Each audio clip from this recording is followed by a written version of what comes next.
Bonjour à toutes et à tous et bienvenue pour ce nouveau numéro du Point des marchés, votre rendez-vous avec l'analyse des marchés. Aujourd'hui, je suis en compagnie d'Alexandre, expert chez Agritel. Alors Alexandre, France Agrimaire vient de baisser son estimation de récolte de maïs. Comment peut-on expliquer une récolte aussi décevante ? Alors je pense que c'est important de se rappeler que depuis le début de la campagne, on a quand même eu des conditions très difficiles en maïs, des semis qui ont été nettement retardés à cause de l'excès d'eau au printemps, qui ont été faits en général en 3 fois. Dans l'ouest de la France, des dégâts d'insectes qui ont été importants au semis également. Bon, bref, tous ces éléments étaient déjà pas très favorables en début de cycle. En plus de ça, on a eu une sécheresse qui était marquée durant cet été, et avec des dégâts forts sur les maïs non irrigués. Et on voit que même les maïs irrigués ont un peu décroché en fin de cycle, notamment ceux pour lesquels l'irrigation a été terminée un petit peu tôt. Enfin, on note que des surfaces de maïs grain ont été récoltées soit en ensilage, soit en maïs humide, ce qui fait réduire une nouvelle fois la production. La baisse de production de France Agrimaire est quand même conséquente, on passe sous les 12 millions de tonnes de production de maïs grain cette année, et on est sur un niveau de production qui est inférieur de plus de 20% à la moyenne quinquennale, donc c'est vraiment significatif.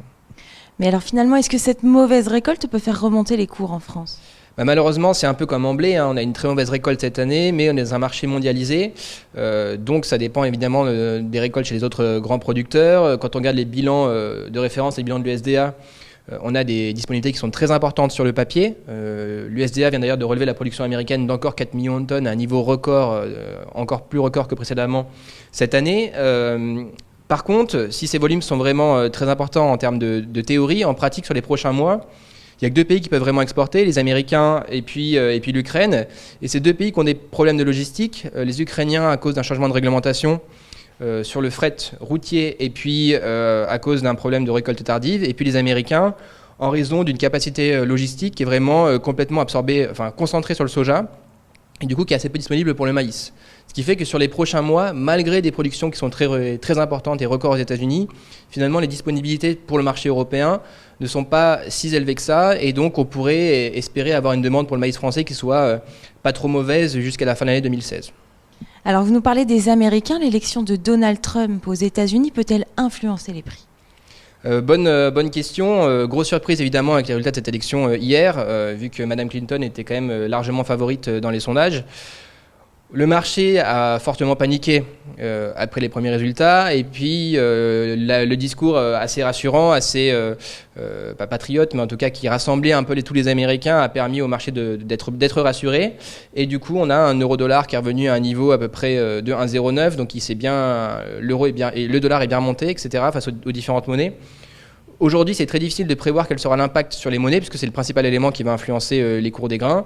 Il va vraiment falloir attendre, à mon avis, les prochains discours dans les 2 prochains mois pour voir les lignes politiques de ce nouveau président, vu que c'est le personnage qui fait peur au marché, mais derrière, il y aura quand même un gouvernement et puis un parti. Donc, entre le personnage qui fait peur et puis la politique qui sera mise en place, ça sera intéressant de voir ce qui sera réellement fait. Et quel est le conseil d'Agritel ? Oui, donc je disais peut-être une bonne demande pour le maïs français jusqu'à la fin de l'année 2016. Ça pourrait être intéressant à mon avis si on voit des cours qui se reprennent un tout petit peu de marquer des ventes pour les producteurs, puisque à partir du printemps prochain, on devrait avoir des grosses récoltes sud-américaines, plus de problèmes logistiques aux États-Unis pour exporter du maïs, et donc on s'attend à une grosse concurrence du maïs donc nord-américain et sud-américain à partir de février-mars 2017. Merci Alexandre, ce numéro est maintenant terminé. Merci à tous de nous avoir suivis. Rendez-vous dans 2 semaines pour votre prochaine édition du Point des marchés. Retrouvez les analyses d'Agritel sur le service expert Grande Culture de Planchamp.com.